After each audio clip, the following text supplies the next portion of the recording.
Hello, everybody. My name is Matty. You're listening to the No Nerds Were Harmed podcast. This is a podcast about movies, comics, games, and all things nerdy. I'm here with my co-host, Tyler. Tyler, what are we getting today's episode? Today we are going to talk Teenage Mutant Ninja Turtles, specifically the original 1990 live-action movie. And how do we come to get this episode? Because I love this story. I don't know. I feel like we mentioned it at the end of the last episode, but how did we get this? How'd you come to this? We were trying to be, I guess, good nerds and try to pick something to do. We wanted to do more than one episode a month. That's basically where this came from, and so we decided we'll start with doing 2. And so we were trying to think of something topical that we could talk about in April. So we were looking at what anniversaries of movies were and things like that, and then it struck me like a bolt from the nerd gods that April O'Neil, Teenage Mutant Ninja Turtles. And we wanted to do kind of a solo movie deep dive kind of thing too. Yeah. So this seems like a perfect fit. Plus it's something hopefully a lot of you guys have seen. So it's something, maybe a little trip down nostalgia lane. Hell yeah. So this movie came out in 1990, and for the listeners, I was born in 1990. 92. You were born in 92. So what was your first impression of or not first impression, but like, do you remember how old you were or around about? I think shout out to my cousin Jim, aka Homer J. He's I think 6 or 7 years older than me. Okay. So he was right around being the prime age of like when Ninja Turtles were like created. You know, so he was real kid Turtle Mania. Absolutely. And so I think I always knew about the Turtles, and I always used to get his old shit all the time. So, like, he was the one I'd get his toys or, like, his clothes when he grew out of them, things like that. So I think Turtles have always been in my life, the Teenage Mutant Ninja Turtles. Like, I couldn't remember when I first started. Yeah, no, because they've always just been a thing I've been into. Yeah. Yep. I saw it, I had to have been about 2. I've always had nerdy members of my family, probably my uncle Azan. It's probably somebody who introduced me to it. But I remember like having blankets and toys and shit. That's what I'm saying. But I can't remember if they were comic related or if they came from the movie. But I know I saw the movie at a very young age. At least 2 years old, I had to have seen this movie. Yeah, and I believe I saw the movie pretty early well, too. Yeah, because... And I loved it. Yeah, oh yeah, absolutely. I mean, I remember not being a fan of this first film as much as the second. Like, we won't go deep dive in the second one, but I remember liking the second one more. I think I do too, but again, I was probably older and more of like the demographic they were trying to actually hit. Yeah, you know what I mean? So they hit what they were trying to do with the second one for me. But again, like I said, I asked my cousin Jim, "What's your favorite Ninja Turtle movie?" He said the first one by a long shot. So it's like, and you know, during the research, that's what the numbers kind of show, that people tend to prefer the first one. They really like the first one. So I'm glad that this is kind of what we're starting off with. Cause there was no Empire Strikes Back of the Teenage Mutant Ninja Turtles movies. It seems like it kind of decreased as the movies went on. So we have some fun facts about this movie. You have a lot more. So I'm going to hit it off with one of mine real fast. So the suits that the guys are wearing in this movie, I'm not sure. I'm sure you have this because go ahead. Deal. You say you say all your shit. You probably have more on it as well. So this is a Jim Henson suit. Correct. So this is the guy who made the Muppets, and people love the Muppets. And I know that he had something against wanting them to use the suits for this movie because it was considered violence. He didn't want it to be in the movie. But when they told him that it was tamed violence was kind of the word that they used for him. It's not just fucking blood and gore and shit. They said it's tame violence. So Jim Henson was like, all right, I guess you could use the suits. And thank God, because the suits are fucking awesome. Yeah. I mean, we will get into that, like the movie specifically and all of that. But yeah, I mean, there's something about live action and like Jim Henson's the puppet guy. So like if someone's going to make a suit that's like, yeah, I can do that. He did it. They hold up still today. They're even like, it's goofy in a way, but it's very real. It's viable. It's very viable. So yeah. See, I love that shit. I love it. And this was also his last film that he worked on. Interesting. I did not know that. It was his last one that he worked on. He died, I think, the next year. I wish I knew that now, but it was within a year or two that he actually passed away. I wonder if they squeezed the sequel out of him before he passed. I believe his brother, fuck, I can't remember his name. It's not important, but his brother was affiliated with it. Okay. And a lot of people actually don't like the suits of the second one compared to the first Well, one. there you go. If you guys liked the TMNT episode, let us know, and we'll do a TMNT 2 deep dive one day. So absolutely. And then we'll come with the answers to those questions. we'll bring it back to it for sure. What Tell me some news, man. Okay. I'm excited to hear this shit. So I have kind of a history on the Turtles. Okay. It's kind of from the start to where it ends and where the movie kind of comes out, because once the movie comes out, Turtle Mania kind of hit. And so I think it pertains to what we're going to talk about in the movie, because this isn't one of those things that's kind of a normal movie where they read it and they said, oh, we're going to make that into a movie. Or it was a movie first and then this and that happened. Like, this movie happened for a very, very specific reason. And that's what's kind of cool about it. So in general, and I'm going to get this out of the way because a lot of this stuff, it seems kind of like, okay, that's a fact. But a lot of this ends up being important in the main big scheme of things at the end of it. So TMNT was started by just two artists. It was Kevin Eastman and Peter Laird. It was just a black and white comic that was super gritty. They lived together in a house, and they just started saying that was their business, so they called it Mirage Comics, and it was just the house they lived in. They were both huge fans of Jack Kirby. Okay. So that's kind of how they met. Peter is like 8 years older than Kevin, so he was always kind of like his mentor, and they both wanted to be mainly like artists, and had never landed like a true Marvel or DC type gig. Okay. So they kind of jokingly one night were just drawing. They used to draw sketches of characters to try to like make each other laugh, and someone drew a Ninja Turtle. And that's when he said it was just the idea. After that, they were like, oh, we can do this. We should make a clan of turtles. And then it evolved from there. Like I said, it was very gritty, though, very dark comic. And that was in 1984. When they did add color, everyone was just in red bandanas. So you'll see a lot of images of the turtles, and they're all in red. Because when they finally added color, it was just red.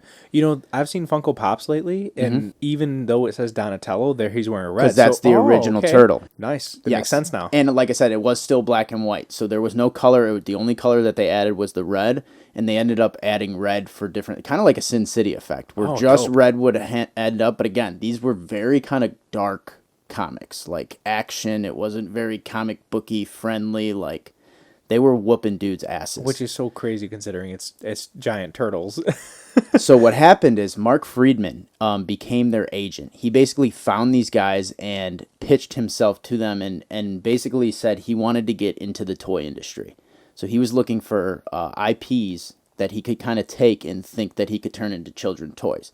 Because right before all this, the big He-Man phase kind of had happened. And it proved that... Because He-Man was created just out of toys. There wasn't a show of He-Man. There wasn't anything. He-Man, the toy, came first, and then they started doing cartoons and all that for that to help push the toys. So he had saw that happen and went, oh, I got to find other IPs I can kind of do this with. Gotcha. Found the Turtles, convinced them, he was the guy to go with. And they, if you see interviews of these two guys that did the Turtles, they're both just like, yeah, man. Like, we kind of were just like, we got nothing to lose. We love this thing. And like their big thing was they wanted to hold creative rights. So they were like, as long as we can say at the end of the day, like what goes on or what goes off, and we can still make our little comic, I don't really give a fuck what you do to make us like actual money. Because their comic was popular, but it wasn't like crazy. It had not blown up or anything like that. So their deal actually was for $150,000. Which is a lot of money back in 1980. And they got the creative control. And they still got final say, and they were in the process very much to it. So it's Zack Snyder's dream. Correct. They knew, though, when they signed the toy company, which was Playmates Toys, kind of told them, like, we're going to have to make this more kid-friendly and more appealing. Like, we can't just go off your comic runs. And both of them were super on board. They knew that this was a change that was going to happen to sell toys, and it wasn't a big idea.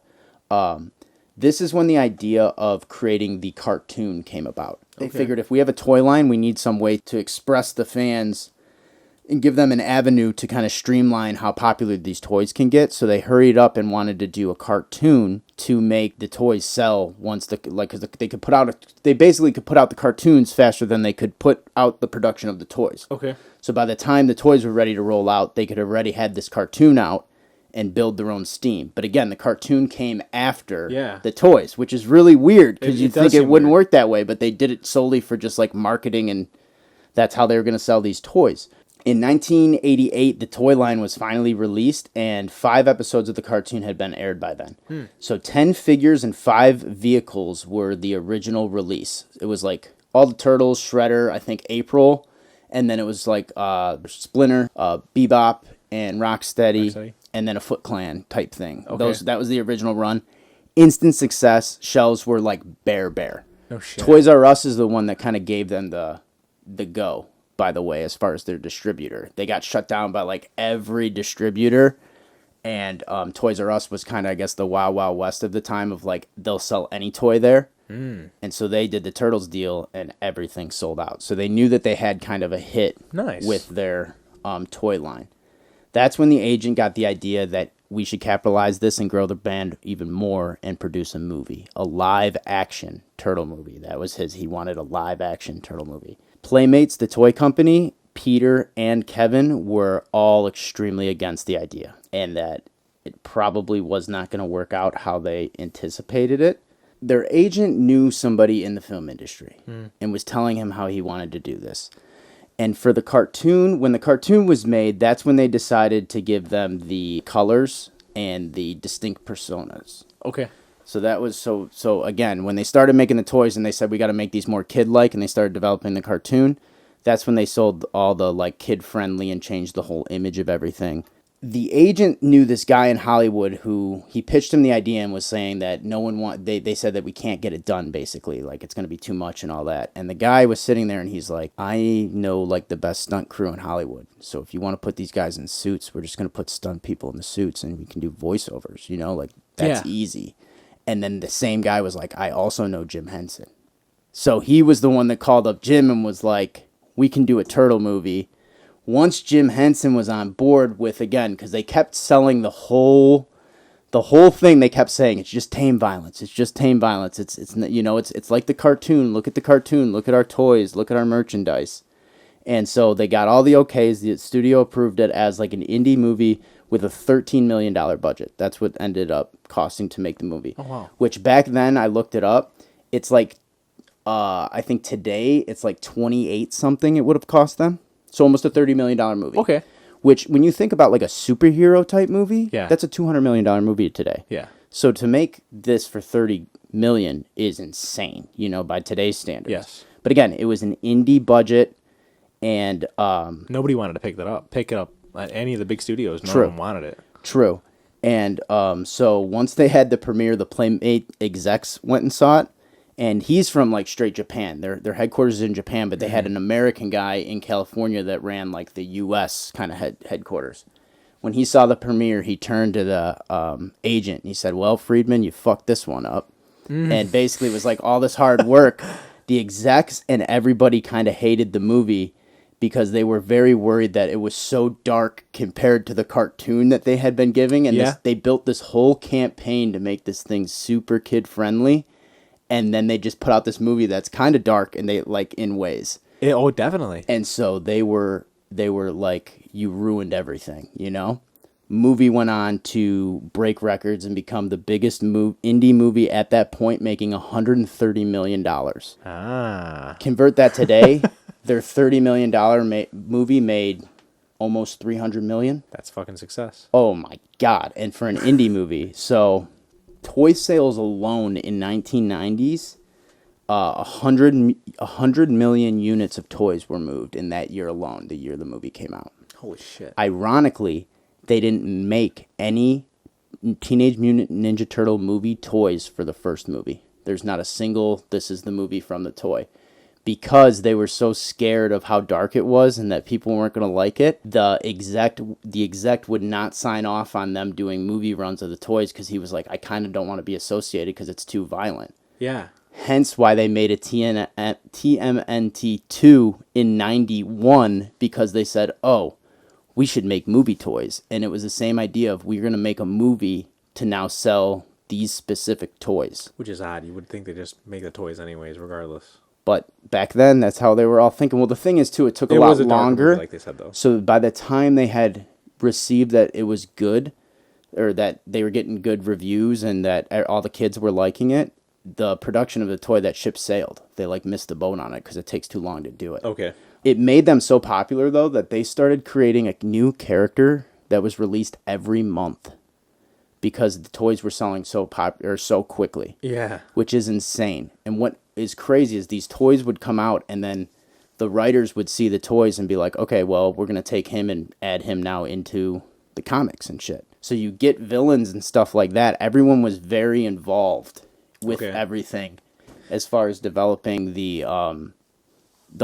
toys and the characters that followed. They do have some really weird villains too. Oh, like Pizza Face, and that's why, because every month they had to come up with a new fucking toy. Say they dude. They're re-releasing toys right now. Like NECA is the company who releases TMNT toys now, and people go crazy for these fucking toys. They're searching for them everywhere. And I'm looking at them, I'm like, this is a character? Mm-hmm. This is an actual character? Because he's like a fucking goo guy. Yeah. So I'll throw it up on the video, but it's like a goo. Who the fuck is this guy? It's so crazy. But like I said, that's what's happening when you got these guys. Because one of the lead designers for the toys, the sculptors, was the lead sculptor on the He-Man toys. They brought that guy in. So he's the guy that created fucking Skeletor. And now thinking about it, when I look at my old toy, or when I remember how my old toys look, they do they did look He-Man inspired. That's where they all come from. And so they had all these guys, and like I said, the comic book makers were throwing ideas, the toy guys were throwing ideas, and then they were just making them all work in one big buy it all product. The third movies where the show kind of declined. After the third movie, sales weren't too good, and after a couple of years, they decided that they were going to reboot it with a live-action TV show by Saban, which did Power Rangers, because Power Rangers was doing really well. Yeah. That's the live-action show, which many of you may know, when the female turtle was introduced. Yes. Venus. The female turtle. This was the biggest fight that Peter and Kevin got into. When they got together, there was always talks of adding a fifth turtle, and they went to war with why it's always going to be 4. Kevin, being younger, was kind of by this point over the turtle thing. He was ready. They had made a fuck ton of money, and he was kind of ready to just do another art thing. So he was kind of more and more, when big studios would pitch, hey, let's do this, let's do that, he was like, yeah, cool, let's do it. Yeah, go ahead, do it. Whereas Peter, the older one, was very, very protective of the turtles and what they wanted to do with it, and he was against the female turtle being added. He's like, it's not going to work. They added it anyways, because if you see this guy too, he's kind of submissive and very nice, so you can tell their fights were probably not big blow up fights, but just very big disappointment. Okay. A lot of sad puppy dog eye looks. And they ended up putting the female turtle in it, and that show did terrible, and people ended up hating it. So after that, it kind of caused issues with Kevin and Peter. Kevin kind of decided he wanted to get out of the turtle game, and Peter bought all of his shares off Kevin, and then became the sole kind of owner of Teenage Mutant Ninja Turtles. He also said he'd never sell the turtles. That's why he wanted it. He's like, I'm never going to sell them. It's, these are my things. Flash forward a couple years, and he sells them to Viacom in 2009 for $60 million and the right to self-publish TMNT comic books whenever he pleases if he gets back into the turtle writing game. Because he and Kevin have not done a turtle comic for a while. Okay. Now, they could be doing it. I don't know how recent that was if they weren't doing comics, so they could be still doing it. The ironic thing was Kevin got nothing in that deal because he had sold all his shares. Yeah. The flip side to that is Viacom went and called Kevin and said, hey, we need a lead advisor for this because we just picked up TMNT and you were an original creator of TMNT. So now Peter was out making Teenage Mutant Ninja Turtles and Kevin was back on as the lead advisor for it. So at the end of the day, they both did very well and were fine with it. But their relationship kind of suffered, and they have been kind of both, I guess, getting through it and going, like repairing that, I guess, and kind of becoming close again because they were just roommates that did this whole dream together, both blew up and went separate ways. Yeah. That whole kind of story, you know? That's kind of your TMNT history. Nice. Which is kind of cool because, like I said, yeah. not a lot of movies are made with your toy line first. I think there's a lot of ideas where they're like, oh, we want to sell toys, but this is straight up like, oh, we have this toy line coming up. Let's put out a TV show real quick. Oh, let's put out a movie because we can just sell more toys and sell more toys, which is probably why we're in the state of where we were, where you got your Batman Forever and all that, which is like, oh, we need to sell toys with this movie. It's just very interesting, and it kind of seems like it's like the start of it all. And it is very relatable to what we're about to talk about. And the movie and you kind of watching it, once I read all this, watching it back, I was like, yeah, they're pushing toys. Like, this is, you know what I mean? Yeah. Like, you're like, I'd buy a toy of that guy, you know? Like, it worked. And that's the big thing, is it obviously fucking worked. Yeah. You know? And it's funny. Look at the Turtles today. Absolutely, yeah. Because one of the things you mentioned was that they started giving them all characteristics and things like that. You know, they get their own colors. Yep. And it's really cool because they start making those toys and they start making each turtle have their own personality, and you're able to relate to at least one of them in any some way, shape, or form. That automatically becomes your favorite one, and you want to buy every single one of those fucking toys. But yeah, that's I got a lot of this from on Netflix. There's the Toys That Made Us. They make the movies that made us. Mm-hmm. That's like behind the scenes at movies, your favorite movies. And they do the Toys That Made Us too, that are popular toys. They have a Teenage Mutant Ninja Turtle one, and I recommend it. It's really, really cool and kind of mind-blowing when you see, like, oh, this is how this global brand and product, like, came to be. It started here as this little nothing idea that one guy believed in and was like, I'm going to take this thing into the moon. I'm going to check that shit and out for sure. It's really cool, and it's only like 45 minutes, too. It's like a quick watch. I heard the production quality on those oh, they interview that made us are really awesome cool people. That's what's cool, too, is they like actual nerds and shit. Like, and fans just of the show like as people well as, who worked on it that, Yeah. like, are fine with telling you how it is. Like, all the guys they interview are very like, yeah, well, yeah, he told me to go fuck myself kind of thing. You know what I mean? Like, it's really cool. It's a cool watch. Nice. So I recommend it. I'm going to check it out for sure. With that being said, you ready to get into this movie? I am. I'm done with the history, and I'm ready to get in just to the nostalgia and the review of the actual film. Okay, so the first point that I have, we're kind of going to do this in chronological order, just because when we watched this movie, we took the note while we were watching it, so it's all in chronological order. So if you want, turn the fucking movie on. You could while we're it should be pretty close. Should be pretty damn close.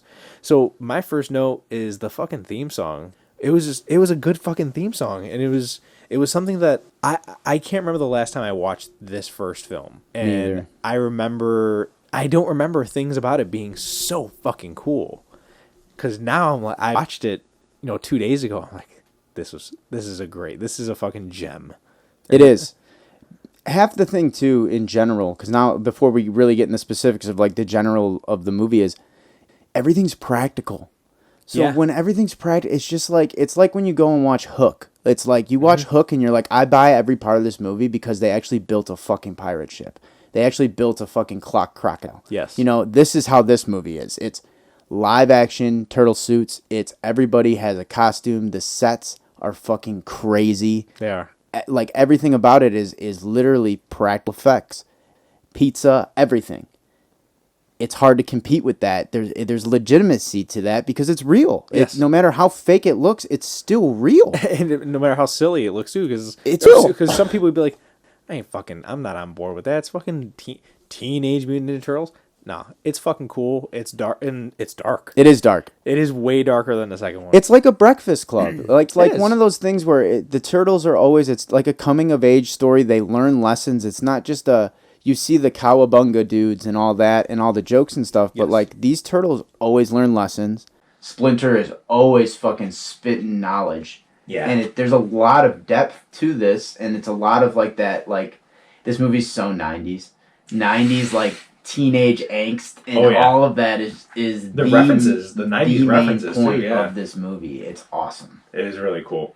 Like I mentioned earlier, the personalities of these turtles is that these guys are made out from the very beginning. Like, these guys are brothers. Oh, yeah. I love their relationship. I love this, so specifically this scene where Michelangelo is waiting for the pizza guy to come there, and Donatello's talking to him, and kind of just he's kind of giving him some like a real talk, and he's thinking that Michelangelo's listening to him, and he's like, "Pizza dude's got 30 seconds."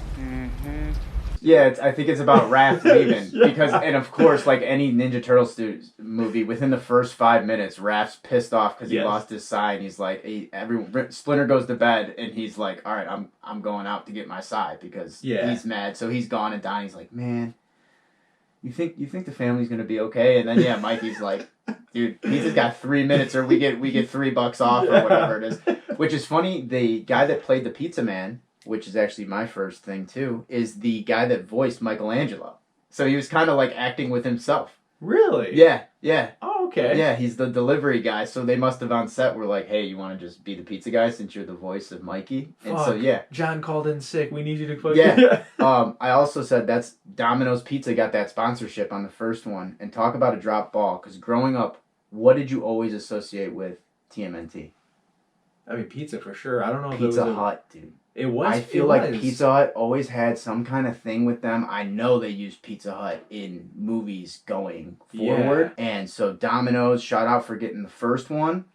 But shame on you for not locking them down, because you could have made so much money over the years. Me. Yeah. We're adjusting to the new table. This table will not be here next time. Yeah, we're going to figure that out. But yeah, so Domino's Pizza, I thought great sponsorship, but you should have exceeded on that. I love pointing out, I'm like, that's definitely a sponsor. Yeah, not product placement. Product placement. I love pointing that shit The new Power Ranger movie does the most painful ones. I like that movie a lot, actually. Me too. But the product placement in that movie is bad. I never noticed before. Yeah, rewatch it now that I said that. You're going to be like, oh, they're fighting in a goddamn Krispy Kreme for no reason. Like, yes, I do notice that. There's so much of that shit. Like you had said, fucking Ralph goes out to get his sai, and this is one of the things, another note that I have, I'm like, his disguise is so fucking crazy that when you're watching this, you're like, how is nobody... I love when he flips over the car when he's running... Is he running for Casey? No, he's running for the people who... He's running from something. He's running for or from something. He's running after Casey. Is there... Okay. Yeah. And he flips over the fucking car, and they're like, was that a turtle in a trench coat? Yeah. And You're going to JFK, right? Because they play off the fact of this is New York and the craziest shit happens, so whatever, bro. And it kind of works. It's like the Matches Malone effect. It's like if I just throw on a fucking different shirt or a trench coat and put a hat on, different person. It's the fucking Superman glasses thing. Yep, exactly. Oh, that's fucking Clark Kent. Oh, Raph does it in every goddamn turtle movie. He does it during the day too. That's what I'm saying. So I buy it. In that world, apparently he can throw on a trench coat and he's good to go, dude. But I thought it was so funny. I said my general note for the beginning, even with the intro, is the costumes were amazing. Even on the regular humans, the punk kids all look like fucking punk kids. 90s punk kids, yeah. You know what I mean? The costuming all looks really, really, really good. The fucking foot soldiers look really nice. Yeah, the Foot Clan are amazing. And we haven't gotten to them yet, but I even said Shredder he's awesome. The intro to the Foot Clan is awesome. How they open the movie and just show all these kids at work stealing all this stuff and handing it off to the Foot Clan, who's just stealing every electronic in New York City for their own use and to sell, I guess. I don't even know. Yes. And it's just this whole diabolical operation, and that's the movie starts with them. You don't even meet the turtles. It's really good introduction to this is the villain, and you don't even get Shredder right away. No. It's just this is the people at work that are the scum, and you get the classic April O'Neil reporting about the crime rising in New York City. It's a great opener. It really is. I don't even think we get Shredder till halfway through the movie. We don't. You hear him and you see back shots of him and things like that, I think, when he's watching the one news report and he smashes the TV. But other than that, you don't see him until damn near his big reveal. Midpoint. Yep. I can't remember for the life of me. I didn't write it down in my notes, but I loved this part. Somebody coming to deliver a message. Do you remember this scene? If this is what I want you to say, this is why I love you. I have it right here. This is my note, dude. He goes, I came to deliver a message. I have it quoted because I was like, I don't want to forget this. And he opens it, and this person looks in the hand, and he just smacks him and says, shut up. It says, I deliver a message. Crack. I deliver a message. Shut it. Just smacks her. It was so funny. Dude, I laughed so hard, and I was like, what a villain thing to do. Like, that is... It was like diabolical. It was like a what's on your shirt, and you flick at their head, like... But he just slaps April O'Neil in the face, dude. I was like... Yes, it was Did April. Yeah, he slapped it, because it's when they track her down. I was going to say, right before that, when Raph comes back in from sneaking out, because he doesn't get his sigh or whatever, comes home, Splinter's classic dad in a chair, like, flips the candle on as Raph comes in the door, and I was like, what a teenage type moment of, like, your dad coming home drinking or whatever, and, like, your parent being up, like, hey, what are you doing? It really sets the mood for that. And they do it for him, and then he gives him a good talk about how, you know, he's the toughest, but also the one that, like, wears his heart on his sleeve, and that, you know, typical Raphael bullshit. But yeah, I thought that was hilarious of just like typical, like as much as Splinter is like a sensei, he's also just the ultimate dad. He's always just like, they're teenagers and they're always doing stupid shit and he's always trying to be like correcting them. And then there's times he's yelling at them or disciplining them. There's times he's teaching them lessons. I love Splinter and they set it off in a very, very good tone, and they do it early in the movie. They set the tone very early of like how Splinter handles these turtles. Yes. Where you realize, like you had said, you know, this is the dad. This is his kids. This is the teenagers that he's trying to fucking teach and keep a firm hand with. So the next part I have is when he's actually telling the story of how they became. With the Baby Turtles 90s montage, dude? No, I was fine with that. I was dying. I was like, this is so 90s, dude. They're just like little puppet turtles. Pizza. Pizza. So and it's one of those things that, like, I tell my wife all the time when she'll pick out shit in a movie and she's like, they can't do that. I'm like, we're watching a movie about a fucking blob that floats and talks to people. Like, it's unrealistic. And this is one of those times that I'm watching this movie and it's Teenage Mutant Ninja Turtles. But this is the part that I was like, what the fuck is this? And it was when Splinter's telling the story of how they were. And this is before he has the fucking ooze that makes him a mutant, that makes him a giant rat. And he's a regular rat. Oh, yeah. Doing fucking ninjutsu inside of his cage, mimicking his human. I'm like, this is fucking crazy. It is crazy. Now, I want to go and read, like, literal TMNT issue 1. Okay. Because there's a couple things that I was like, oh, that's kind of weird. That was kind of weird. And as I was doing research, I was like, holy, like, that's from issue 1. That's why they did that. That's why they did that. So, like, I don't know if in the comics it was just, like, Splinter was always the smart rat. And then once he got into the ooze later, like, that could be comic. But that's also a very good, like, plot hole to, like, bring up is how the fuck was Splinter doing all this. But I don't know. That's why he's Master Splinter, dude. You know, you can't question a ninja sensei, dude. That was the one thing in the movie that I'm like, I know this is a movie by Teenage Mutant Ninja Turtles. That's fair. This is something that I'm like, why did you do that? If they would have just said that he viewed his master adds karate and then he developed it, I'd have been cool with it. But when they show a fucking puppet rat inside of a cage doing fucking ninjutsu, I was like, yeah, you kind of lost me on this. I'm not cool with that. That's all right. That's all right. But, I'll give him that. But I'll give him that. If that's our gripe, I'm fine with that. Yeah. I don't know if you had anything in terms of that about that area or anything. No, like bringing up the main thing because all that goes down because Raph brings April to the Turtle hideout. Yes. And that also leads the entire fucking Foot Clan to the Teenage Mutant Ninja Turtle hideout. That is super, super Teenage Mutant Ninja Turtles. Of Raph always ends up, his like hard-headedness always gets them into a fucking predicament. But it's one of those things which we'll cover in a little bit is when fights and shit go down, like there's a reason they tolerate Raph doing all that shit. Because Raph fucks people up. He does. Like he straight up is the muscle. And so you live and learn with that, but like he led this Foot Clan straight to their hideout and is the reason like all the bad things happen because Raph brought a human in, but he's got a heart of gold. He's the tough guy with the heart of gold. Like he can't just leave April. And something that's interesting about that is I don't even have this in my notes, but I read this somewhere and I don't remember where I could cite this from, but I read somewhere that Raph and Leonardo are heavily influenced by Cyclops and Wolverine. That Wolverine is this guy that gets in trouble. He's a fan favorite. He kind of has this issue at every, in every storyline where he's the reason why shit's happening or shit went bad, and he kind of loses himself in the middle of the movie, and at the end of the movie he comes and fucks everybody up and you love him. And I'm like, I definitely see and they're huge comic nerds that like that's probably what it is. So I'm like, that's nice. That's pretty cool. I could see that for sure. I think great fucking time to bring that up. That's what this is. If you see it and you're like, what the hell is going on there? This was an artist I found at Comic-Con that drew Teenage Mutant Ninja Turtles as X-Men characters. Holy fuck! And Ralph is Wolverine. And Ralph Leonardo is correct. So who knows?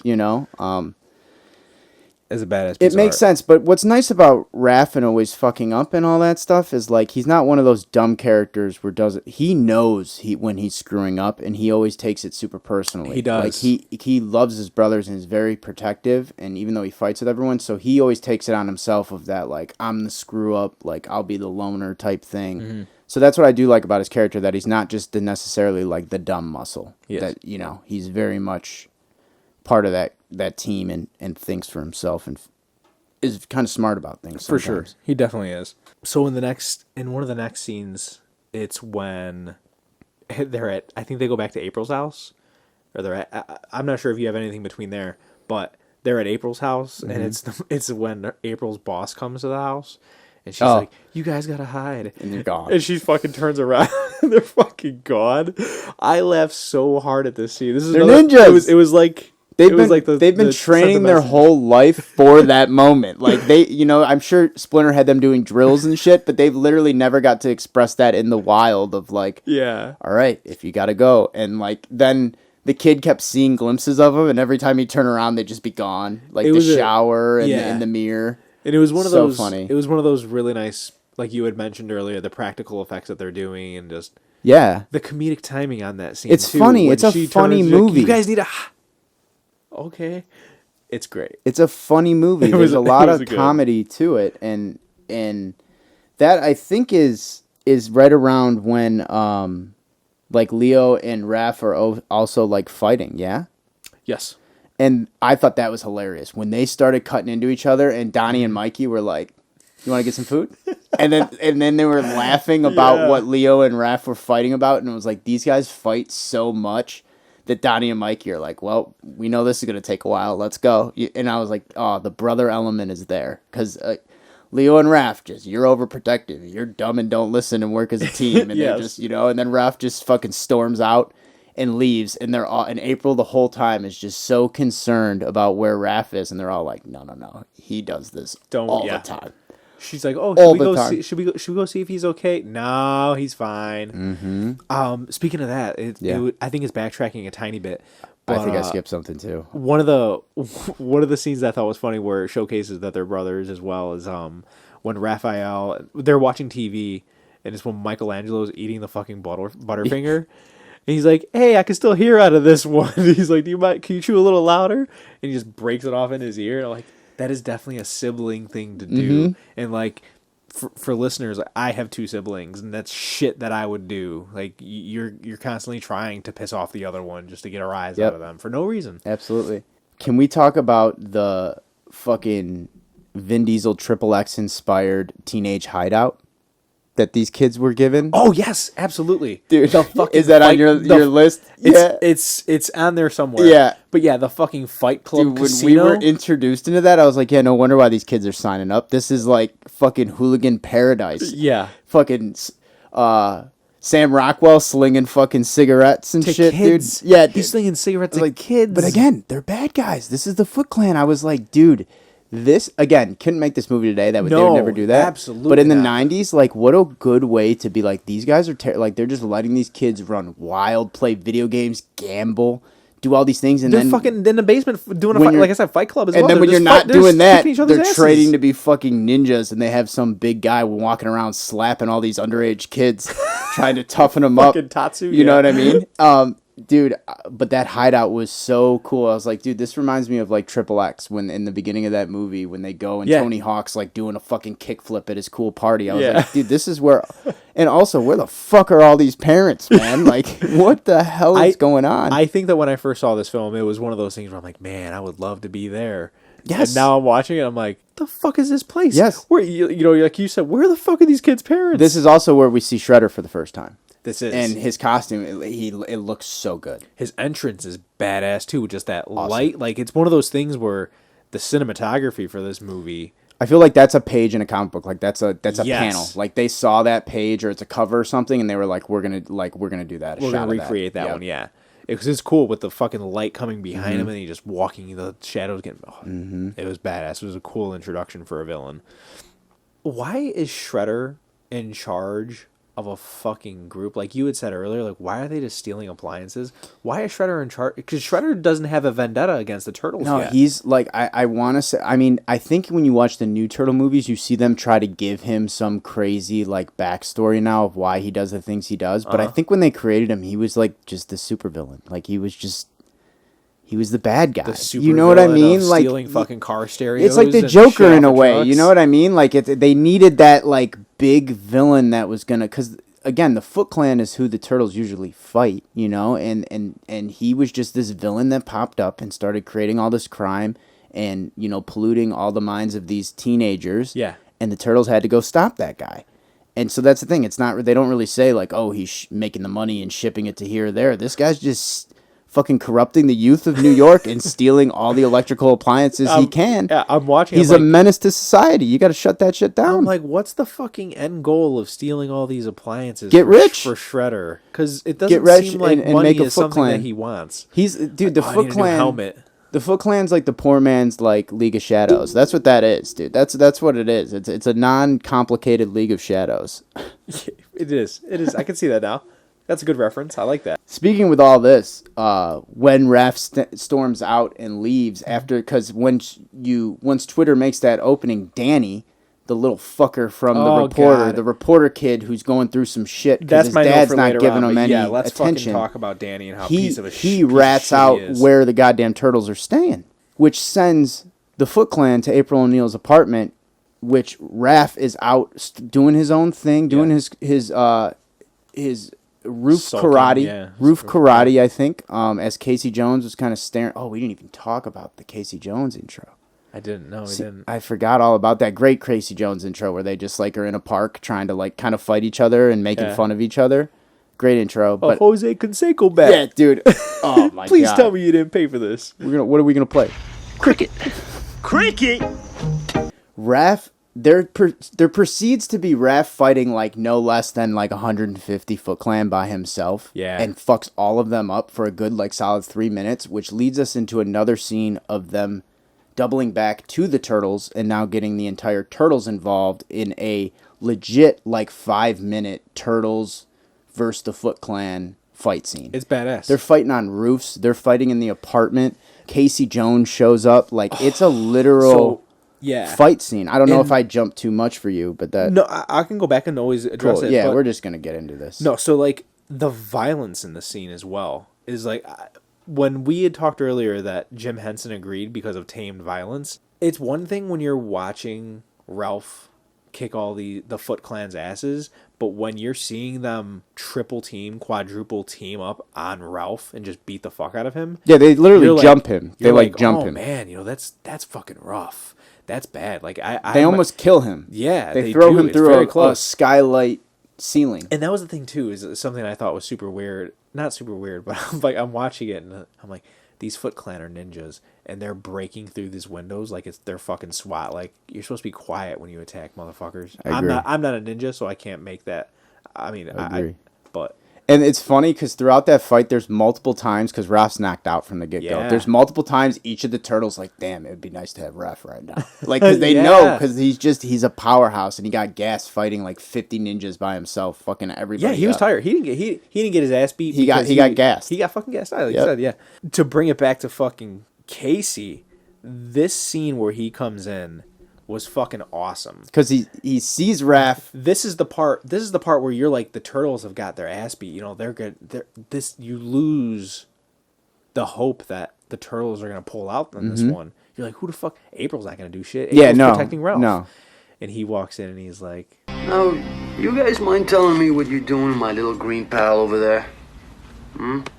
oh man. Every time Casey, and like him and April's relationship is amazing in this movie. It's- like they it's go good. from It's like very- yeah. I mean it's it's very a still it's 90s. a believable cat and mouse type thing. Yeah, but like they do it without either of them aren't like super cliche, and he's not like a total pig or a scumbag. He's just kind of like he's got a personality to him, and it's kind of off-putting, but it makes his personality, which makes it charming. You know what I mean? Yes. Like he just like he always calls her like babe and toots and shit, and it's kind of like it kind of is like like annoying. Like you'd be like, oh, I'd take offense to that. But she just like eats it and throws it back to him, and she's like, "You're just an idiot. Like you don't know anything." Yeah. And it works really well. And of course, like then they fucking fall in love, like classic. I always loved the scene, and this is only stepping a tiny bit forward. Yeah, it's not. But I always love the scene when he's on the fucking swing on the porch and it fucking No, falls it breaks. apart. I always think like I wonder if It's that a- was a shitty swing and it just happened to break after like sitting on it, or if that happened and then they were like, "Oh, we got to get that again." Because of this movie, I was always terrified to sit on porch swings. Well, he's sitting on it like an asshole too. He's at, like, it's a fucking bed. So right after this scene, after the turtles and Casey and April get away, In the most classic turtle style getaway car. It just wasn't the turtle pimped out colors. No. But it was an old school Volkswagen bus like van. it was definitent had that perfect. nostalgic where people Yep. people who at the time It was were like a probably shout out. It's like an Easter I egg know what I'm almost. getting next. Yep. You never do get it, but Yep. I know what I'm getting next. How about the fucking scene? So they get away, and Tatsu has this fucking meltdown. Oh, and like kills And the just- 15-year-old kid. Yeah, pretty. I mean, they. I feel like this was a voiceover, where they're like, okay, he's still breathing, but in the original cut, they were like, Tatsu can't kill a fucking 15-year-old. Well, they probably didn't. Yeah, they just were like, well, we're gonna have him just knocked out. And then when they watched the first cut, they were like, we gotta put in a voiceover of like that guy's still Yeah. alive because This he fucking- just killed this underage this kid 40-year-old because man. Shredder told him like you're a fucking failure. yeah, fucking crybaby. But so this would lead us to the next scene, which is where they get to April's fucking farmhouse, I guess, that her parents. Mm-hmm. And I'm like, okay, I guess. And I mean, it's funny because if you've ever been to like New York, like once you get out of the city of New York, like you're in upstate New York, you're in like farmland and shit. So it kind of is viable. Like you can go an hour or two out in the suburbs and no one's gonna really fucking know you or see you. Like I guess my bigger issue was I didn't quite understand how April has a fucking antique store or whatever it is underneath her. That was a little weird. And have a fucking extra house that I was like, what the fuck is? Can you give me a little tiny bit more? Little backstory? weird. Again, have Just a no little idea bit? if that's in her actual comic character or Yes. something like that. Like maybe she has an antique that because that seemed oddly specific. She's like, yeah, I ran it with my dad. He loved Yes. collecting everything. Because I think in the comics they actually turn that into like Donnie's workshop. Like Donnie, Okay. because I think Donnie, even in the cartoons or whatever, he ends up like in the new movies they do it. He ends up working like tech to make money. But it's always just over the phone because they can't tell he's a turtle. Yeah. So he takes calls from normal people and like because he just loves fucking with tech. And so I could be making shit up here, but I want to say maybe that's like what they convert into his workshop. But I don't. It just seems so oddly specific to be like, why would you put that in the movie? So yeah, so it and you may don't have to been- make that. They could have just went to a normal farmhouse. You know what I mean? Yeah. Like there's not. So it may have been a foreshadow in their part for at least for the antique shop that it's going to be a foreshadow of what's to come later on. Maybe And they just never went through yeah, with it. maybe I have I no can see that. idea. Like I said, that's something I don't know, or it's just some weird choice they made, or that was the location that they were shooting at, and they were like, "Fuck, dude, it's an XG shot. Like we got to comment on that." I have no idea. It's just too specific for me to think that it's by chance or just because. One of those few gripes that we have about this. Yeah, and that's so petty. Like, who cares, you know? So I'm so happy that when I have to nitpick for that kind of shit, like I love that. Yes, that means it's a good movie. So it brings us to this farmhouse scene, and I find it really weird that it was like April O'Neil's diary that she's narrating this scene, where she's like, I didn't quite get a time span of how long they've been here for, because I'm like, how long has Ralph been out? Because they're like, oh, you've been, I think they mentioned that, oh, you've been out for a day, and I'm like, but you said that, oh, Donnie I think Mikey took a liking to Casey. I can't remember who it was, but they're working on the car. Donnie. And I'm like, okay, I get it, but what, you got that in a fucking day? Or the time span is something that I have a problem with. I don't quite know how long it's been. Yeah, I don't know. And they do like kind of weird like cut flashes in the pages and stuff like that. So it was like, it got artsy for a second. Which those kind were of. They were kind of cool. No, they're kind of cool, but like I'm saying, it's a weird like Yes. montage like that. It was. 90s has the most quintessential like montage things of like 70s montages and 80s montages. You knew what you were getting. They were all kind of the same. 90s were like, oh, we can do montages in different ways. And you get shit like this where it's like, well, if April's talking through her diary and we're showing pictures of... I don't know. It's a little weird, but... If they would have done it one more time or two more times of an April narration, I'd be like, okay, I got this. It is kind of nice because they're of showing that shit when they're intercutting with the Splinter prisoner stuff, too. Which is... So it's kind of, I guess, offsetting that in a way. Which my next note is That's my next note. What's yours? Well, actually, mine's a positive Splinter note. Mine's a negative Shredder note. All right, well, go ahead. Okay, so my negative Shredder note is that this is a part where he says, there's something about their fighting. As an audience member, I'm like, what about their fighting? He doesn't mention like a particular name, and there's nothing that we actually see that when he's watching them fighting or watching what's happening, that's like a specific move that Splinter's master use, or that he like if they would have had a scene where you see Splinter teaching the turtles like this specific move, I get you. then I could have seen Shredder being like, there's something about their fighting. Otherwise it was just, to me in the audience, it's just ninjas fighting. Yeah, but that's why you're not a ninja master, bro. But like Shredder and I can't remember Splinter's master's name, but like that was the whole Hiroshi Saki? I think they did like a really nice job of that rivalry, and I know they haven't covered that. That comes up a little later in the movie. But even when they first explained the story of the turtles when they're babies and where Splinter learned all his karate, they teased it with like his rival mentor or whatever crossed him and killed his wife, and then was waiting for him in the shadows and killed him. Too. That was and it was like, oh my god! And they never say it's Shredder, so that way when they come in and say that looks so familiar, you know, it's like oh, this must be. So it's like it was them not babying the audience in a way of being like, you guys are going to kind of connect the dots that these guys were the mentor. Because then again, at the end when they reveal, you see where fucking regular Splinter like fucked him up and scratched his face. So it's a nice little setup. But my note was, even as Splinter was like a prisoner, he was so wise and like, oh yeah, when he said to Danny, when Danny was like, I don't know what you want me to say or whatever, he's like, I'm just here to listen. I was like, dude, that's some fucking like, that's the like, that hits you in the heart when it's always like the wise guy's like, no man, like what's bothering you? I know I'm in a bad spot, but what's going on? And it's Master Splinter, him, like, man. Oh, you know, there's nothing a father wouldn't do for his kids and shit like that. And you're like, right in my heart, man. Mm-hmm. It was borderline some Master Yoda shit too. Like in a way, that's my next note. Oh yeah, nice. Is that ninjas are the OG Force users, man. When they're sitting around that campfire, and because that comes right after that scene, they're all outside, and Leo has the like Splinter talks to him, right? And I was like, this is like Force shit. And then I was like, they are ninjas. And then I was like, they do this shit in like Kung Fu Panda. Like every ninja movie, like with masters and shit, it's like somehow they can like It's like a hologram, or see them, or have a voice you know, or connection. the fucking cherry blossom flowers make a vision of them. You know what I mean? This shit always happens. Usually it's when they're dead, but it's not for them. And it's like, okay, that's kind of weird. And I was like, but I'll buy it. And then when they doubled down and Leo was like, we're all getting together and doing this thing, I was like, oh, this is something they like practice. This is like ninja magic. Yes, like, that was cool. I'm in. That Like, was very this cool, is something. yes. And then like Splinter comes and talks to him and is basically like, I'm so proud of you guys, but like, you also need to figure this shit out. Like, Yeah. and they're like, okay, like, let's get on board. And that scene, the next scene is cool too, because that's when you see them walk up and April's like, "What's up, guys?" And they're like, "We got to go back.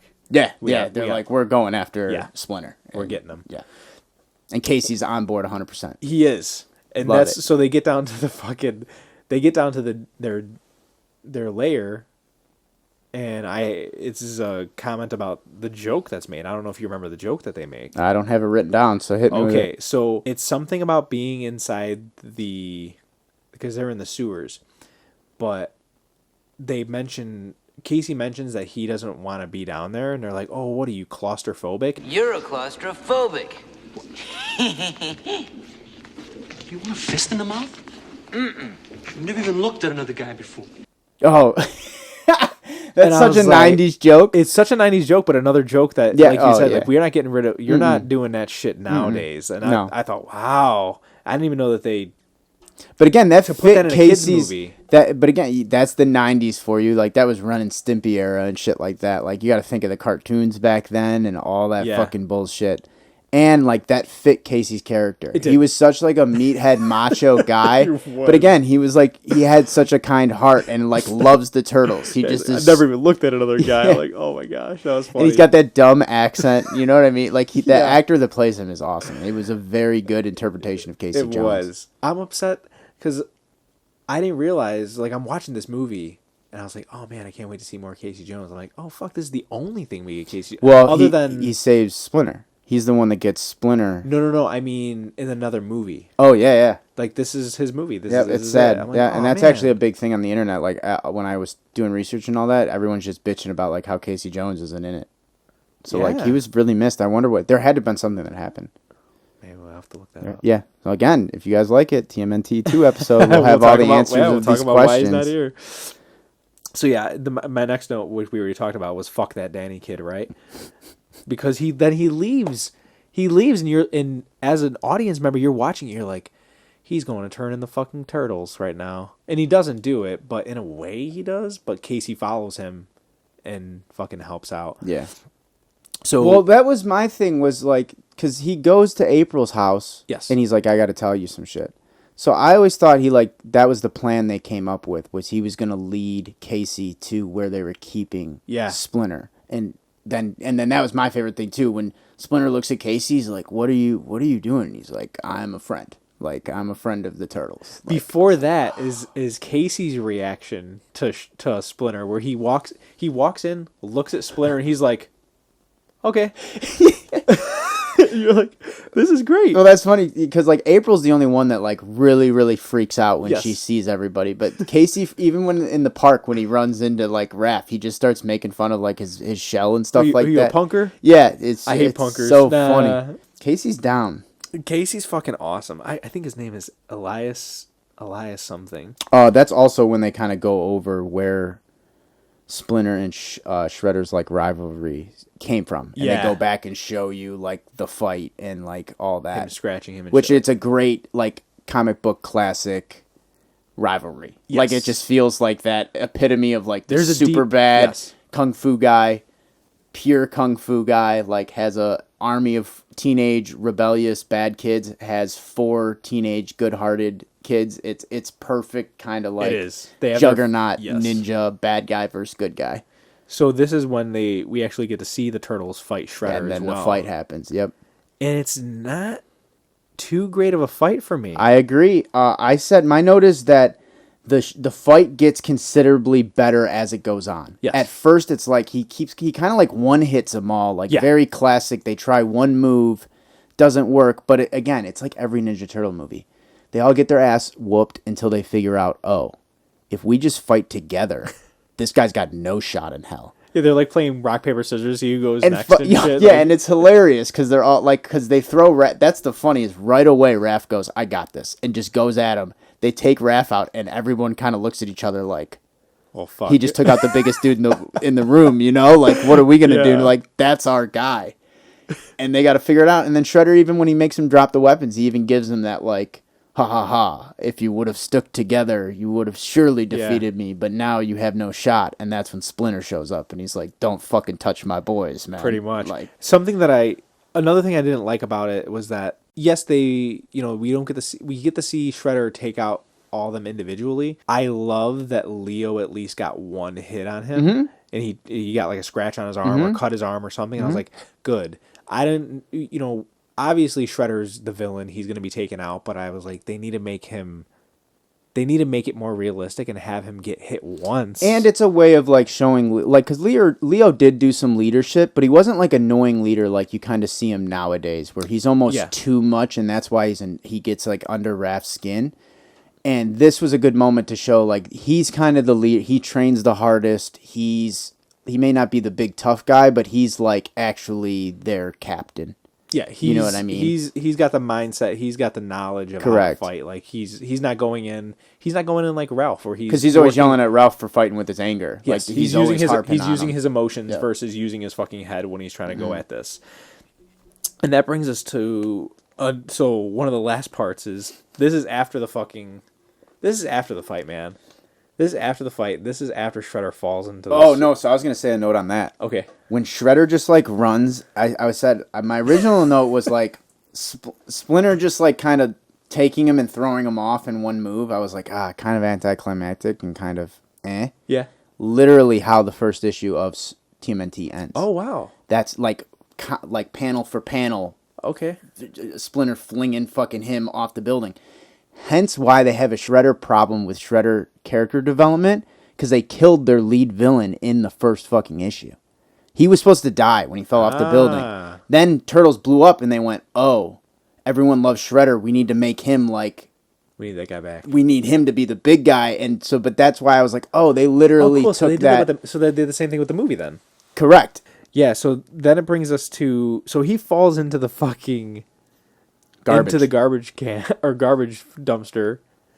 What is it? Garbage truck. Yeah. Falls into the garbage truck and he fucking Casey goes, "Oops," and murders this motherfucker for all he knows. I'm like, this is a fucking kids movie. What's going on here? It's one of those 90s things. Like go see TMNT too. Oh my god, he's just like, whoops, and crush that, which is one of the fucking worst ways I can think of dying is being crushed by a it's fucking terrible. My dad's a garbage man, and actually, like once every couple months, they usually catch him now, but they have a meeting to look for like bums and shit'll sleep in garbage things, and like once every couple months, a bum will get dumped into like the truck because they don't wake up, and like they have to, so they try to make sure you look and all that, because if they hit that thing once you're dumped, it's game over, unless. TMNT. Unless you're Shredder. Go watch TMNT 2. they like make that an integral part of his character in the second one. It's awesome. It's really cool. It was really cool. I only have one more note. I'm pretty much done with my notes as well, because the movie it just after that it's kind of like, okay, the bad guy is defeated. It's one of those. It was. My last note is just Cowabunga, and it's because you get to see these. You get to see these turtles, and they say their words or their catchphrases. They're bonding over this moment, and Splinter joins in. Dad wants in on the joke. Yes, he's like, I have always liked Cowabunga. And you're like, oh man, and they're like they're seeing Dad moment. Like improves of them like in their ways, because the whole time when they're like doing their slang and all that shit, Shredder's trying to or when Splinter tries to get him to like meditate. Remember, he's like, all right, we're all gonna meditate, and like a second in, Mikey's ordering pizzas on the phone. Like it's like that kind of shit. Like he's like, all right, we're gonna let you have your little thing, because these dudes also like they bleed their personas. You get the skateboarding through the tunnels, you get them working in those lines and catchphrases and just that attitude, Mikey especially when Mikey's flirting with April, and all the April jokes are hilarious. They are. And then at the end, though, it's not even like he's jealous of Casey. When they kiss at the end, Mikey's the one on the roof cheering. He's like, "Yeah, go Casey!" You know. So that kind of shit, like it's a very kind of feel good, happy ending. It is. Like, it's a very good ending, and that's a very good movie. And that's the movie. That is the movie. That's where it just ends right after that. It's a very good movie, and we're gonna rank just a few things right here. Did you have a favorite turtle of this movie? Oh, of this movie, I probably have Mikey. Okay. Like I think he's has the most personality, but I also think he's probably the easiest to develop and hit home. Like they knew they needed a comedian. You know what I mean? Yes. And they already had him. Like, so I think that's easy to highlight. Yes. But I do think Raph's actually really good too. Raph was always my favorite. Yeah. I always loved Raph. I think now I'm more of a Mikey. That's how I am. Because at the time I was like, I always loved Raph. Yeah. And which I don't really know why, because it's not like I was a bad boy or anything and had anything to relate to him. But well, that's what I was gonna say. What's your favorite turtle in general? My favorite turtle in general is probably Mikey. Mikey? Yeah. Mine's Raphael. He's Red Hood. He's Jason Todd. He is. Dude, the turtles and Wolverine. The turtles mimic the Bat family like eerily well. I could see that. There's a tech guy. There's the like golden boy. There's Mike. Mikey's funny, but he's the wild card. He's kind of like a Damien. He's kind of like, you know what I mean? But yeah, dude, Raph is Jason. 100%. I can see that for sure. I like that. And so yeah, I've always been a Raphael guy. That's a good fucking. But that's the thing. I think there's a turtle for everybody. Absolutely. Like my cousin Jim, again, we bring him up, turtle fan, like biggest Donatello guy I know. And I always thought Donatello as like, who's going to really, like out of all the turtles, I've learned to really appreciate Donatello as I got older, I think. But as a kid, I was always like, he's kind of the lame one. I appreciate one. Leo and my cousin more. loves him. Well, yeah, he's the one, he's the like stick in the mud, but he has to be. Mikey's my favorite turtle now. Ralph was my favorite turtle in this movie. And I think as a person, I relate to Leo more. But I have two other siblings, and I feel so like you're a kung fu master. Exactly. Nice. Don't tell anybody. Nice. I eat a lot of pizza. I'm probably like Mikey, unfortunately. We had pizza I wish today. I could be like fucking Raph and be like, yeah, go fight justice in the streets. But no, I'm like chilling eating pizza. That's all right though. Yeah, it'd be all right. So this other part isn't really a ranking, but it's like, does this movie hold up? I was going to ask you this question. I think it does 100%. It does. It's definitely, now, it's 90s. Yeah. It's 90s. It feels 90s. It sounds 90s. It looks 90s. But this fucker holds up, man. Like I said, it's like watching Hook. Like, you can tell it's an old movie, but you're like, this fucker holds up, man. It holds up very well. Now, being older, I see a lot more of the family elements that go into it. I also really, really like the practical effects, like you brought up. Like, you don't see it in movies nowadays. No, That's you what's don't. crazy. Like, the sad thing of Ninja Turtles is usually they try live action shit and it doesn't work. Mm-hmm. They struck gold. Everyone loves those turtle costumes. Yeah. Everyone knows they look goofy, but they still look goofy enough where they're real. If you go to a Comic-Con. And we'll never get those again because you just get CGI. And yeah, they look cool and they look turtles, but it's not the same. No, it's definitely not. And same thing with like movies made in the 90s in general. They had to build that fucking hideout with all those kids and all that. Today, that's a green screen room. It is. Do you know what I mean? And that's the hard reality of it. It loses that especially authenticity. in like a superhero, because the TMNT would be a superhero genre type movie. Mm-hmm. They'd be getting those kind of dollars, and you don't get any of that bullshit. And yeah, it could look cooler, and maybe it's more detailed or more explosive or bigger, but you lose that fucking magic of like, this is real, but you're just seeing it through smoke and mirrors kind of thing, you know? And we'll never get that again. And it's so sad because that's what makes this movie hit home is everything is real. It's all practical. Yeah, it's all great. Mm-hmm. It does hold up, people. I do. If you haven't watched this movie in a while, I urge you rewatch this movie because it's fucking awesome. And it's not a long watch either. It goes pretty well. How would you letter grade this movie? I've been thinking about this, and I fucked myself with this by going like high with Batman and everything, because now I'm like starting to think like, man, maybe we like switch to a number system, because I'm going to start giving out so many of the same like A's and shit like that. But like, it's really tough. Like, I really enjoy this movie, but I have to start, I think, toughening my scale, or else we're going to get just murdered. And I think I'm going to give it a high B+. Okay. Yeah, because I like I said, I think I have to start toughening my own scale, because I just feel like I'm getting like A's need to be harder to like achieve for me. Yeah. In a way, and I just again I gave Batman like a right off the bat, and so I need to fucking chill and really take into consideration. But I love this movie. Like it is a really really good movie. I will give it a B plus. Now that you listeners know, I'm gonna be grading my movies a little harder from now on, just so you know. Sam, I'm gonna. I know that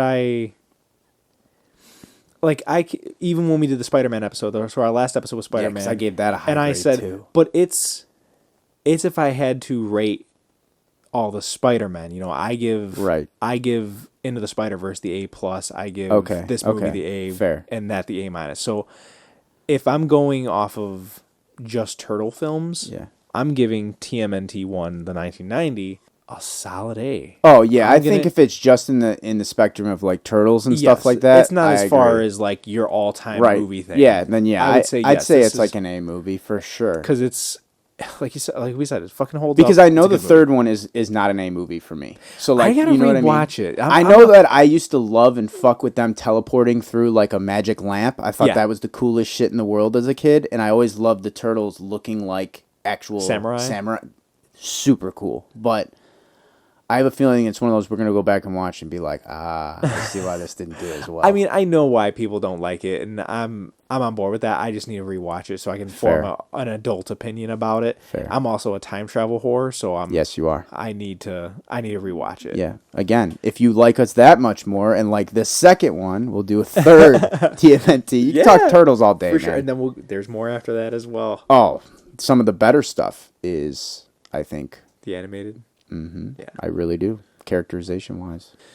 The next segment. Are we ready? Yeah, let's roll it out, man. Roll it out. This is your idea, and I love it. So I came to Matty with a kind of an idea because I wanted to do a segment that we could do maybe once a month. Something that you guys can kind of rely on, not necessarily of like, oh, it's coming out this day, but once a month, you know, you guys are going to get one of these. And we're kind of thinking about calling it Fancast Fridays. Now, this obviously is probably not going to come out on a Friday. This is going to be our kind of test of fan casting. So we're going to pick a movie and fan cast it with today actors. Now, that's how we're doing this one. We may change it up where we have different rules or different stuff like that. We might bring on guests. Yeah. The idea is hopefully we're picking stuff that I think a lot of you guys have seen so you can kind of know what we're talking about or maybe have your own fan cast.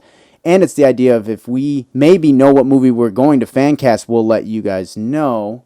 And then at that point, you guys can maybe start thinking about it. So then when our episode drops, you guys can compare who you fan casted to. Like I did that to my cousin today. I was like, fan cast the movie because we're going to do it. Yeah. And I don't want my things to influence you, and so you hold on to your list until we drop the episode and then send me who you would have fan casted. Oh, that's awesome. Because this is things a lot of people do with their buddies and don't realize, like when it's like, oh, you imagine that guy in this movie. And I think we know enough about movies and are passionate enough about all this that we're going to give it a shot, and we are going to fan cast TMNT. Yeah, because I mean, listeners, the listeners will sit there and they'll listen to this, and they're either going to say, "Oh man, yeah, that's a good pick. I wish I would have thought of that," or they're going to say, they're going to hate it. Fuck you. And hit us up on the DMs. Yes. Tweet at us, comment us, Please. all of it. That's what this is for. This is awesome. I did send you a list of who we were going to fan cast. Yes. Like, we're not going to fan cast fucking foot soldiers. But yeah. Do you have the same order I do? Not that I... Go ahead and... Raph. No. So, okay. But how about you can just say who you want, and I'll just... For Raph? Okay. Well, either way, or just name a turtle. Okay, so Raphael, I got Michael B. Jordan. Okay. I like that pick. I figure he's got the voice. I figure if they were going to do suits again, he's got the physicality to do it. And that's fair. Now, I will tell you that I was casting the Turtles more so off voice because I figured, being in the indie industry myself, if they do real suits, which I hope they would, they can just get a stunt guy as well. So I wasn't really worried about throwing my actors in the suit, and it wasn't until we talked about that you said you kind of took that into consideration. So just so you know, not all of my guys I would necessarily be like, yeah, that guy's going to look great as a turtle. I'll tell you my second runner-up when I hear your... So my choice, and I actually struggle with this the most because I like Ref the most. Okay. I had a couple different people, which I'm not going to say because I actually don't like the picks now. Okay, we can tell you later. But I'm going with Channing Tatum. Okay. I think that the thing with Raph is you have to have you have to like kind of exude like tough guy and confidence. Yeah.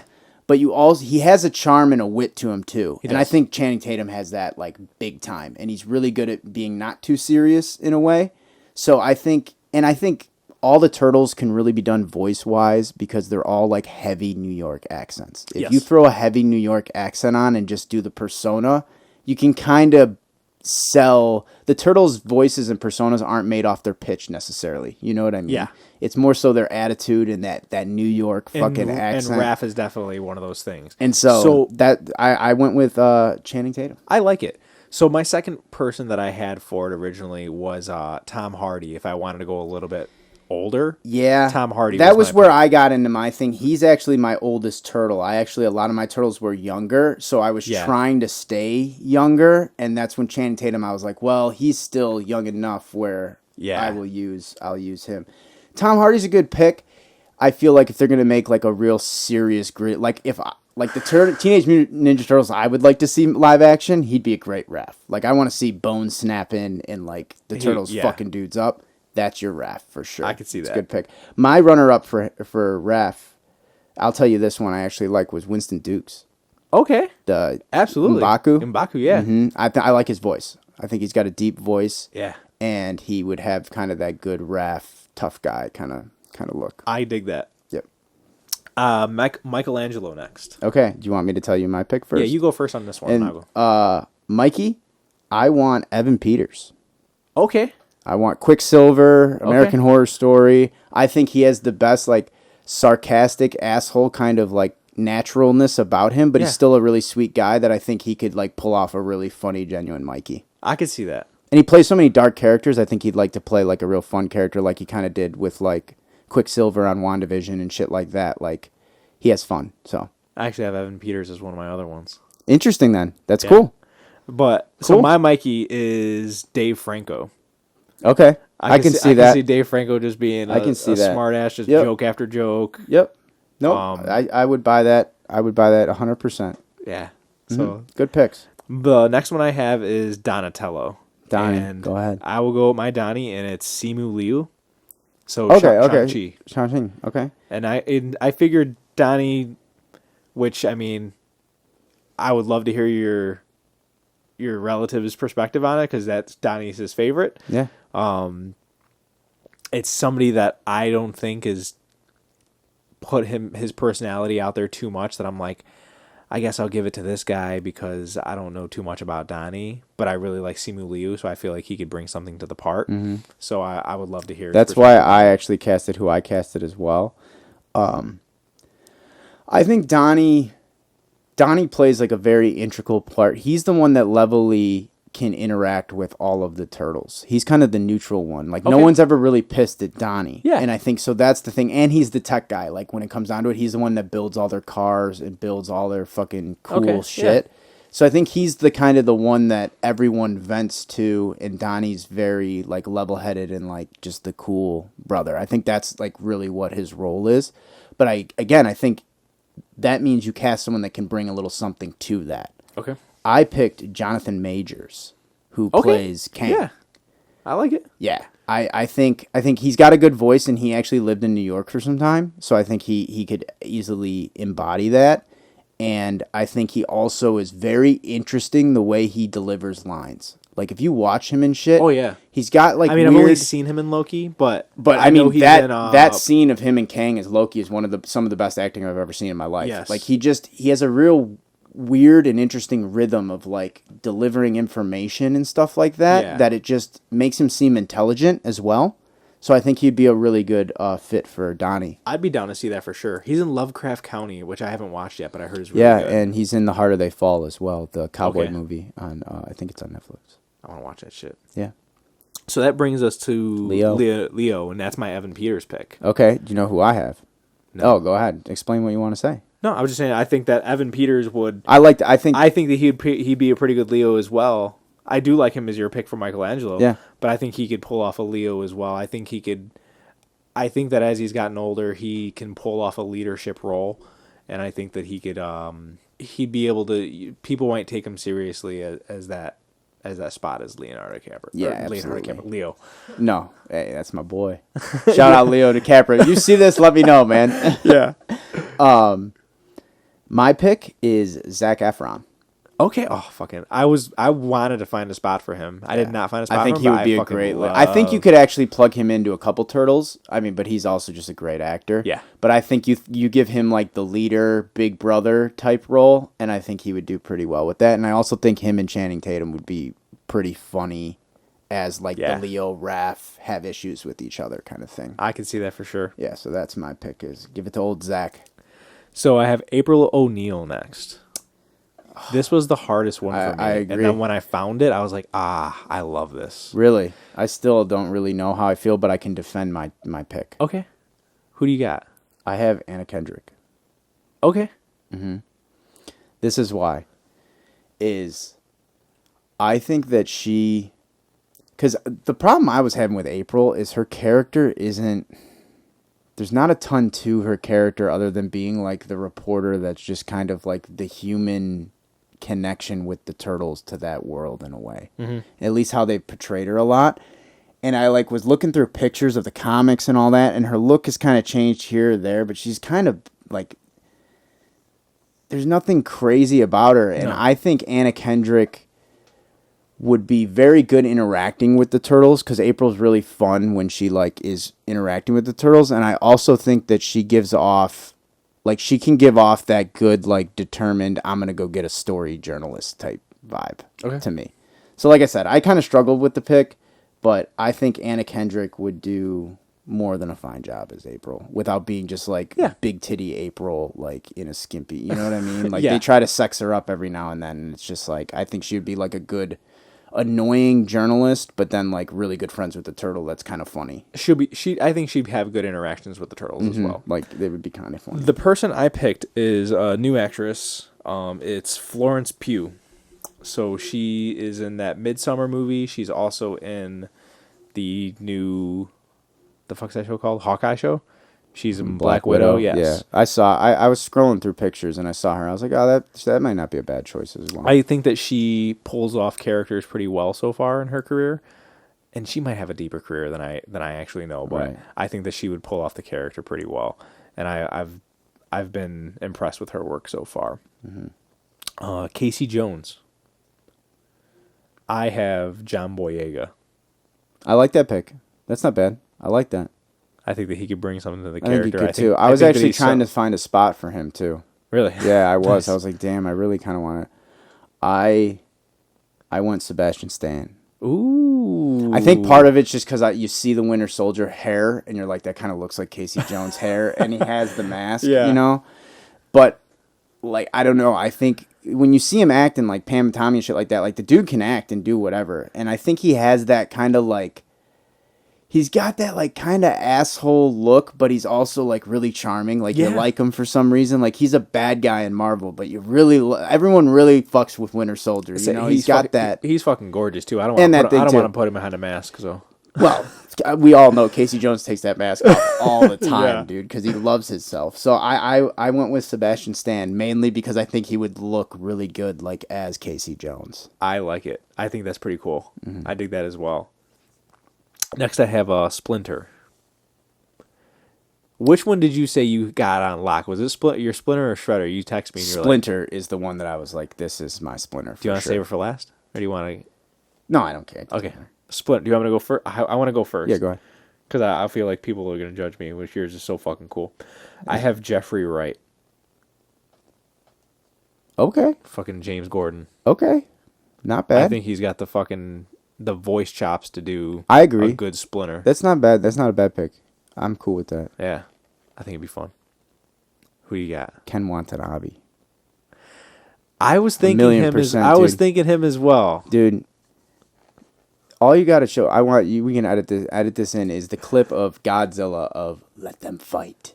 That dude is the quintessential, like, born to be a sensei. Like, especially how old he is now and the roles he takes. Like, that dude would be spitting some knowledge to those turtles, like, unlike we've ever seen. I love Ken Watanabe. He would be fucking great.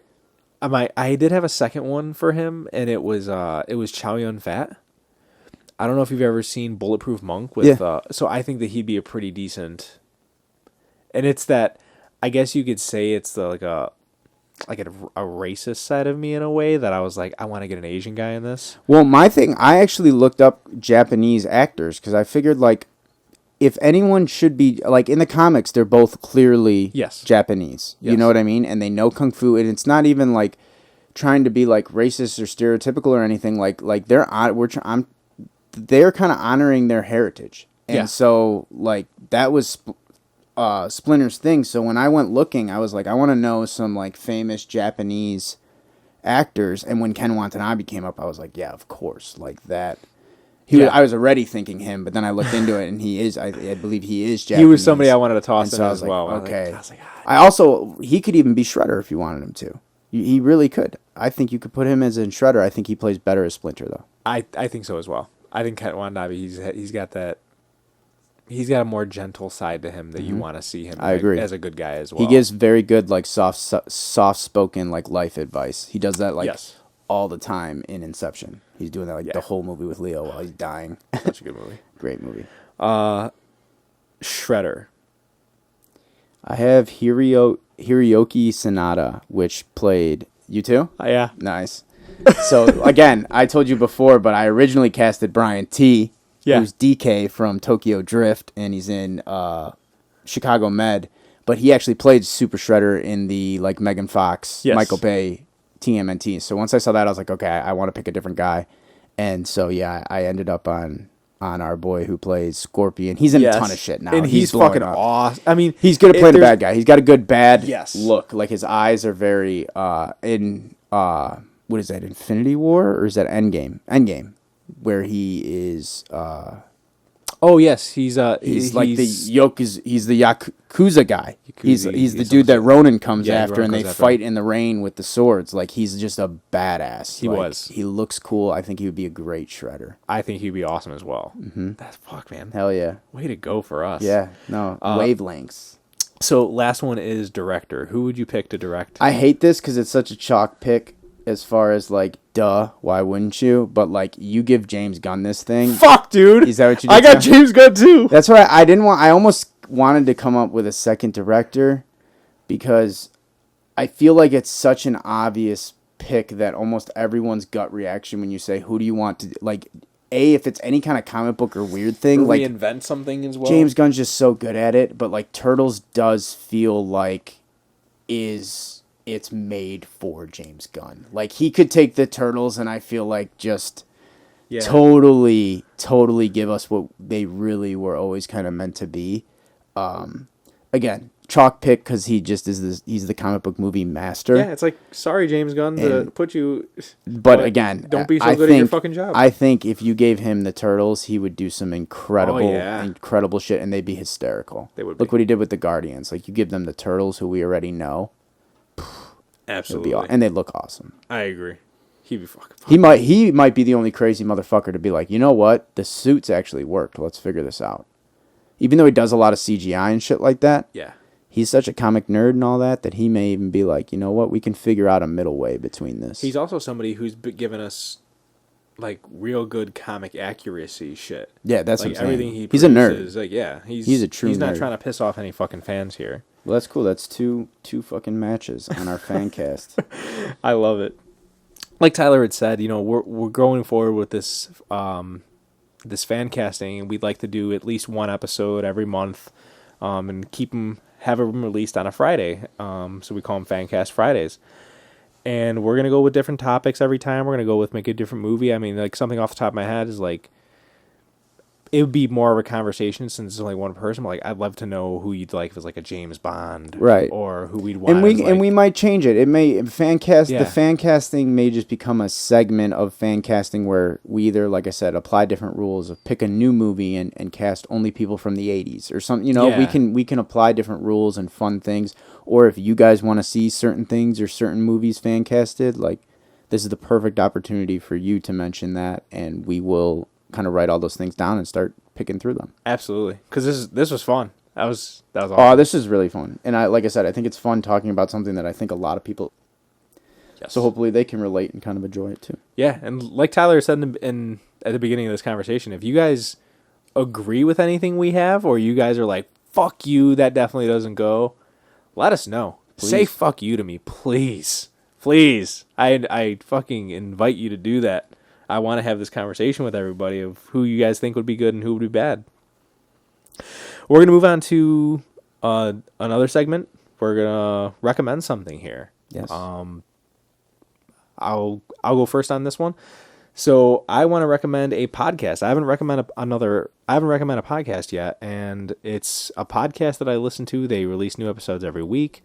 It's called Horror Virgin Podcast, and it's 3 co-hosts, and one of them is they call the Horror Virgin. He doesn't like horror movies, and the other 2 people make him watch horror movies, and they talk about the movie scene by scene by scene, breaking it down, what they like, what they don't like. So the episode lengths are typically the length of a movie, but then at the end they'll go over the budget, they'll go over what they made on the movie, so if it was a hit or not. They'll talk about some of the fun facts that went into making the movie. They'll give you a scary scale of how scary they thought it was. They have great dynamic, and I love it. I listen to it almost weekly. Some of the movies that they do, I'm like, oh man, I want to see that movie before I listen to it. But some of them are like, I don't care if I see that movie, or I don't care if I spoil it for myself. I'll listen to it first. So Absolutely. Horror Virgin Podcast, you guys can find it anywhere you want. Look it up. It's fucking awesome. I love it. Cool. My recommendation is a movie that is out. It came out April 13th, I believe. It is called Father Stew. It's the new Mark Wahlberg movie. So the reason I'm recommending this is, I mean, I think the trailer actually does look kind of pretty decent. Yeah. It looks good. It looks kind of like something a little different. So that's always new and refreshing, but this movie will kind of always hold a special place to me because one of my best friends, roommates from college, and kind of film business partner and creative partner in general, Jordan Foss, was a producer on it. This is technically his movie.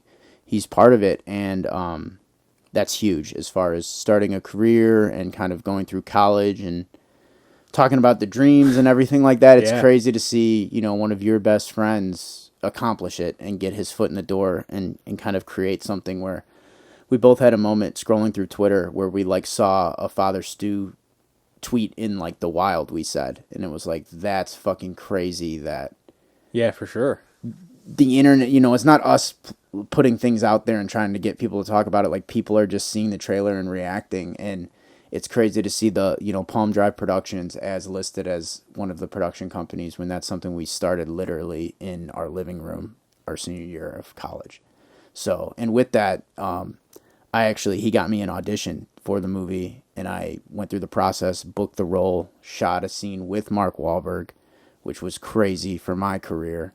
Unfortunately, it didn't make the final cut, so we're hoping it does make it into, deleted scenes or something like that. But even if not, it was an experience that was quite amazing and kind of the next step in our film career path for me and Jordan. So I'm very proud of Jordan, and I would love if you guys went and just supported Father Stew, because it's got something. It's got a good it cast. Does. It's got Mel Gibson, Mark Wahlberg. There's a lot of heavy hitters in the movie, and I think the trailer does a good job of showing you it's not just your average, dry type biopic. It looks like it's very interesting and heartfelt and kind of will maybe help reflect on some things in your own life. So again, I'm so proud of you, Jordan. I know he's a listener, so happy for you, man, and go see Father Stew.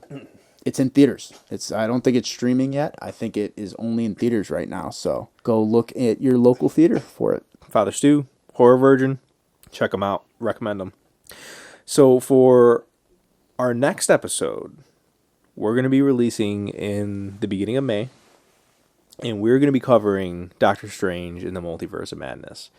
It's a highly anticipated movie, probably one of the bigger ones of this year so far, I think. Yeah, this is one of the bigger of the year. I mean, we're only in March, or we're in April. No, I mean, it's one of those two that it's not a newer type Marvel movie either. They're using 2 heavy hitters from the OG lineup. You know what I mean? They're not pushing a new character like She-Hulk or something like that. Yeah. These are two characters who are like OG Avenger type status. For sure. So I think that's kind of big because we get less and less of those now. So Tyler and I are gonna see this movie, and we are going to be talking about it in the next episode, and we're gonna spoil it.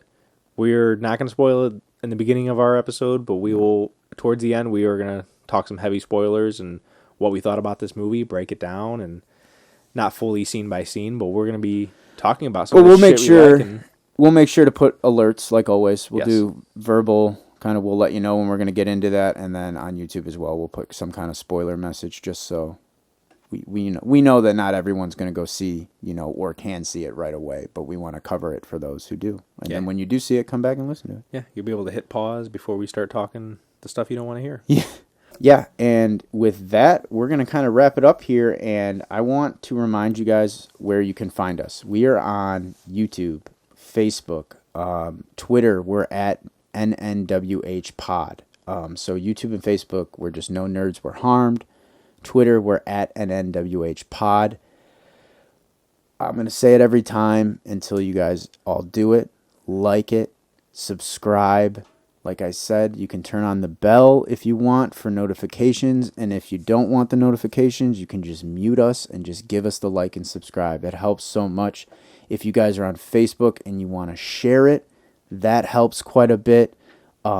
Twitter, NNWH Pod, like I said, interact with us. DM us on any of these platforms. Leave comments. Do whatever you want to do. Share it with your friends. Start a communication. And we're just trying to get this thing to grow. So that's where you can kind of find us. Like I said, No Nerds Were Harmed on YouTube and Facebook. Twitter's at NNWH Pod. As always, I'll tell you my personal Twitter in case you guys want to bug me there as well or ask me questions or comments on the show. Twitter's Gambit the Goon. Same with Twitch is Gambit the Goon. And then Instagram is Tyler Burke Actor. For sure. And then we could also be, if you guys just want to listen, if you don't want to watch us on Facebook, if you don't want to hang out with us, you just want to listen to us, we could be found on Apple Podcasts. We could be found on Spotify. You could tell your Alexa, hey, play the newest episode, because we are on Amazon Music and Audible. And that's the episode. If you guys liked it, give us a thumbs up, give us a star, give us a rating. If you like us, give us all that stuff. If you don't like us, then fuck you. I'm Matty. I'm Tyler. We'll catch you on the next one.